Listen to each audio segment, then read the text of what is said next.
எல்லாருக்கும் என்னுடைய வணக்கங்கள்.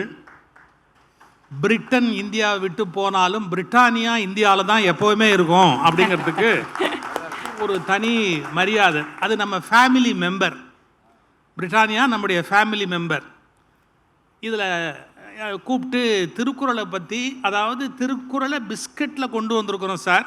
திருவள்ளுவரே பிஸ்கட் மாதிரி தான் திருக்குறளை ஃபார்ம் பண்ணார்.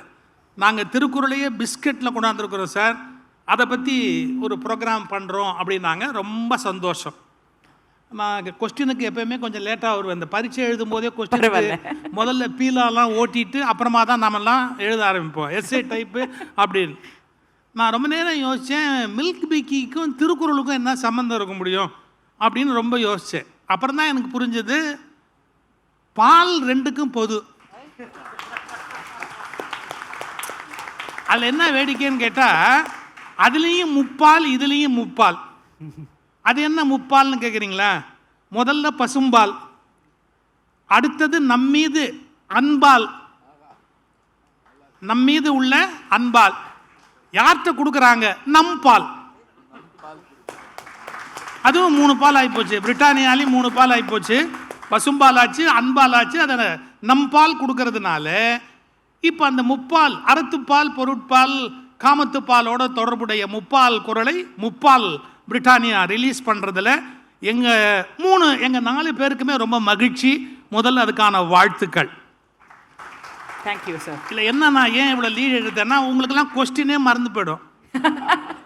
கொஞ்சம் அந்த டைம் ஓட்டினோம்னா கொஸ்டினே மறந்து போயிடும். அது ஒரு பெரிய சௌகரியம். இப்போ அவங்க கேட்ட கேள்விக்கு வரேன். திருக்குறளை பொறுத்தளவு சிலபஸில் இருக்கான்னு தான் பையன் அதை படிக்கிறானே ஒழிய, அதை லைஃப்பில் அவன் என்ஜாய் பண்ணுறானா அப்படின்னு ஒரு அருமையான ஒரு கேள்வி கேட்டாங்க. உண்மைதான், ரொம்ப ஸ்ட்ராங் கொஸ்டின் அது. சிலபஸை மார்க் வாங்கணும். எங்களுக்கெல்லாம் திருக்குறள் 2 மார்க்கு மனப்பாட பகுதிக்கு திருக்குறள் வரும். அதை எழுதிட்டா கரெக்டாக 2 மார்க் கிடைக்கும் அப்படின்னு திருக்குறளை மனப்பாடம் பண்ணது ஒரு காலம். அதில் யாரும் ஒன்றும் இல்லைன்னே சொல்ல முடியாது. அந்த திருக்குறளை அவன் லைஃபுக்கு கொண்டு போகணுமே அப்படின்னு சொல்கிறாங்க. இப்போ இவங்க கேள்விக்கு நான் முழுசாக விடை சொன்னால் கொஞ்சம் சில பேர் வருத்தப்படுவீங்க. குழந்தைகளோட பேசுகிறதுக்கே பெற்றவங்களுக்கு இப்போ நேரம் இல்லையே. யாராவது குழந்தைகளோடு சேர்ந்து சாப்பிடவே நேரம் இல்லையே. குழந்தைகளை மடியில் போட்டு தட்டி தூங்க வைக்கவே நேரம் இல்லையே. அப்போது குழந்தைகளோடு நீங்கள் டைம் ஸ்பெண்ட் பண்ணாமல் நம்ம கல்ச்சரை அவங்களுக்கு கொண்டு போக முடியாது. ஏன்னா அவங்க எதோட டைம் ஸ்பெண்ட் பண்ணுறாங்களோ அந்த கல்ச்சருக்கு போயிடுவாங்க. அப்போது நாம் பேரண்ட்ஸ் குழந்தைகளோட இந்த நேரத்தை ஸ்பெண்ட் பண்ணி அவங்களுக்கு இந்த திருக்குறளை கொண்டு போகணும். இப்போ நீங்கள் பண்ணியிருக்கிற முயற்சி ரொம்ப அழகு. ஒரு குறளை எடுத்து வச்சு அந்த குறளை அந்த பிஸ்கெட்டை அடுக்கணும். இதுக்காவது அப்பா அம்மாவும் படிக்கணும்.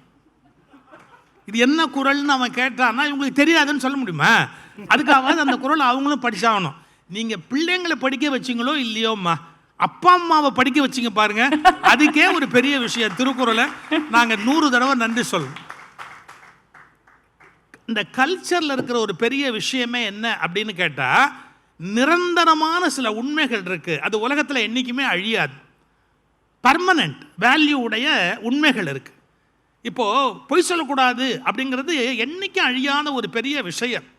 அதை நீங்கள் திருவள்ளுவர் எழுதி வைத்திருக்கிறார். ஒரே ஒரு தர்மம்னு சொல்லு அப்படின்னு சொன்னால், பொய்யாமை பொய்யாமை ஆற்றின் அறம் பெற செய்யாமை செய்யாமை நன்று அப்படின்ட்டார். ஒரு சின்ன விஷயம், அதை சொல்வதற்கு இது மிகப்பெரிய துணையாக இருக்கிறது.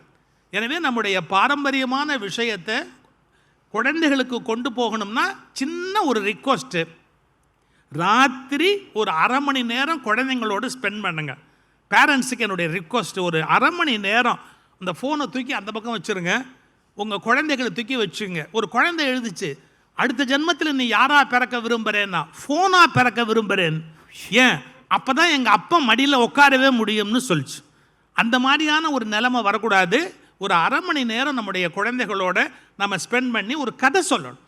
அந்த திருக்குறளை எப்படி கதை, ஐயா திருக்குறளில் நிறைய கதை சொல்லியிருக்கிறார் டிவியில், அவங்க திருக்குறள் நிறைய கதை சொல்லியிருக்கிறாங்க, நானும் கதையாக சொல்லியிருக்கிறேன்.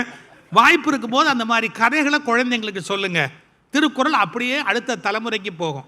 ஏன்னா வாழ்க்கைக்கான ஒழுக்க நெறிமுறைகளை கற்றுக் கொடுக்கிற ஒற்றை தமிழ் நூல், உயர்ந்த தமிழ் நூல் திருக்குறள். அது அடுத்த தலைமுறைக்கு போகும்.